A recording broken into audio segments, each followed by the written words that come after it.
From the 1011 Now streaming studio, this is 1011's Morning Pulse. Sponsored by Murray Roofing.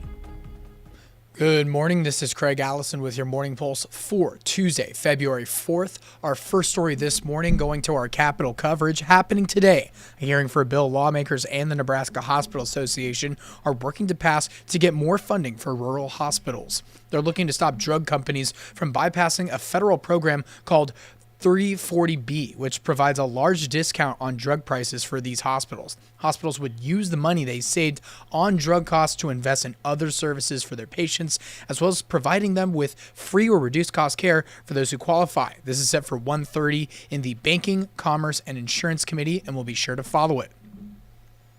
Also going on with our Capitol coverage, another bill making headlines. LB 504 wants to make technology companies be more transparent with data collection and require protection for kids who have social media apps. Those against the bill say the requirements will get constantly denied under the First Amendment, which is the freedom of speech. LB 504 looks to help parents with more tools to monitor these apps, restrict purchases, and not push ads known to draw on teens.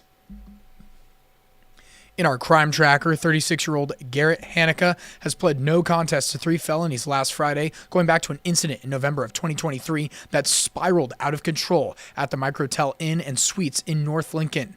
Hanukkah was already wanted on charges out of Council Bluffs, tried running over an officer before being shot. With the plea, had 4 other charges dropped in exchange for his sentencing, and that date is set for March 20th.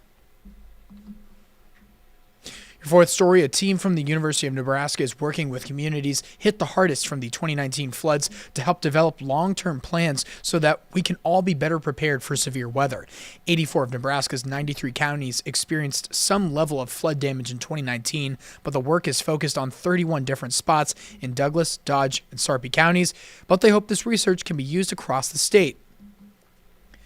And wrapping things up with your final story, the premiere of season 27 of NBC's The Voice featured a familiar name from Lincoln with Bryan Olesen's daughter, Jaden Cree, performing her own blind audition.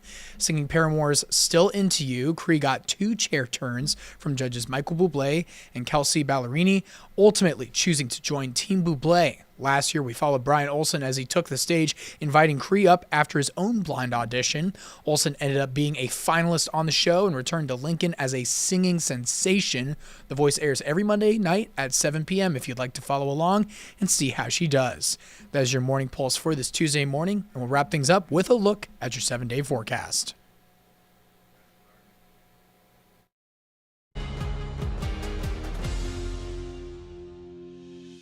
You've been listening to 1011's Morning Pulse. Watch, listen, stream on the 1011 Now app, on YouTube, or wherever you get your podcasts. Sponsored by Murray Roofing.